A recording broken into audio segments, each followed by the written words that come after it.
Welcome back to the Top Shelf Literary Editions. This is episode 88. I want to thank you for joining me. I hope you've been enjoying the books I've been presenting. My name is Ernest Whiteman III. I'm a Northern Rifle filmmaker, artist, writer, and media educator, and we're taking a look at the top shelf of my book collection today. I have a pre-selected book. We'll give you a short synopsis, a review if I've read it, and a reason why I purchased or received the edition. And today's book is Coverless, Crazy Horse by Larry McMurtry. This was done as part of the Penguin Lives, I believe it's called, a Penguin Life series.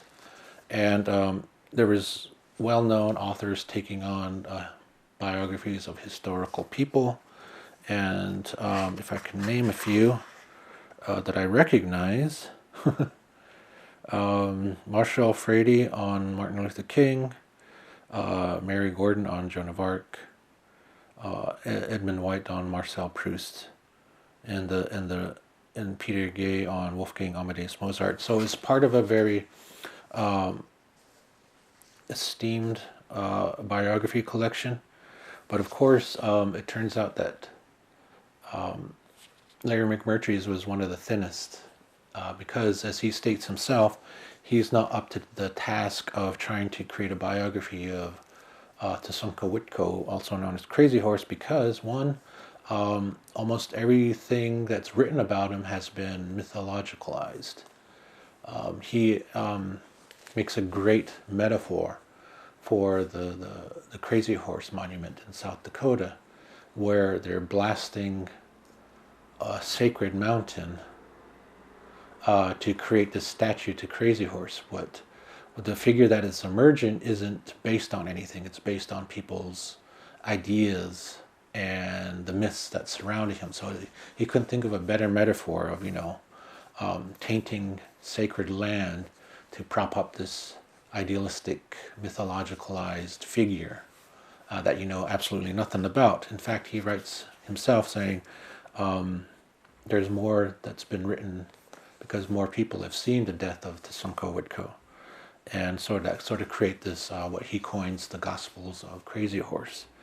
And just for comparison reason, and I did this recently in my my Native Americans in Media course, where I pointed out that this is the authorship of expertise. Larry McMurtry, who's basically a fiction writer, has been given, authority over the life of Crazy Horse based on how people regard him as a writer, rather than any attachment he has to the Oglala chief. Joseph Marshall's book, on the other hand, and I'll get more into this when I cover Joseph Marshall's book, is a lot thicker, even though the typeset and font are the same size. And this one was criticized for relying too much on Native American word of mouth. Yet, that is how, the Oglala have been passing down their stories for centuries and centuries. And I think this is probably the superior biography of Crazy Horse. But this one was the first one I encountered where I realized that there's nothing mythological about the man being presented here. There's a great need, even among Native American men, to mythologicalize Crazy Horse. Even I've done that on a lot of occasions.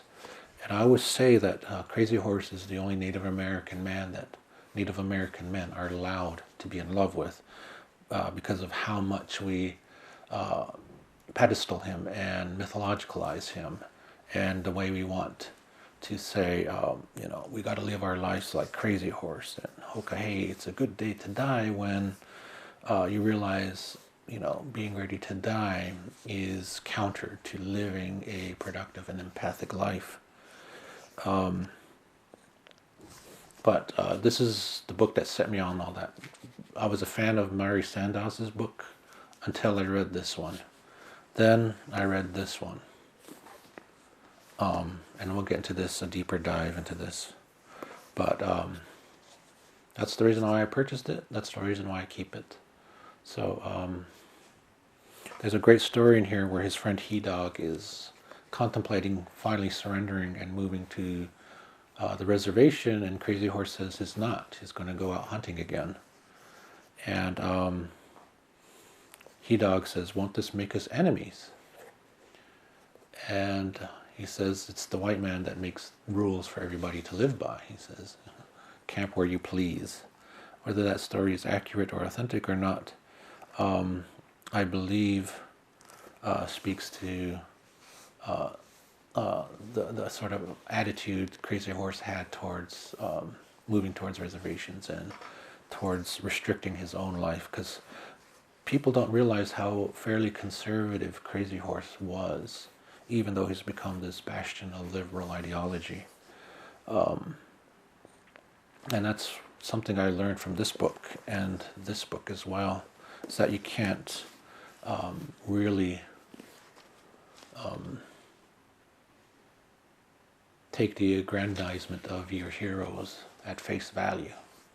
You got to look at their flaws too, because it's in their overcoming of flaws that they do become the heroes. And that's the same for, you know, whatever hero you put that you look up to. So one of the reasons why I purchased the book.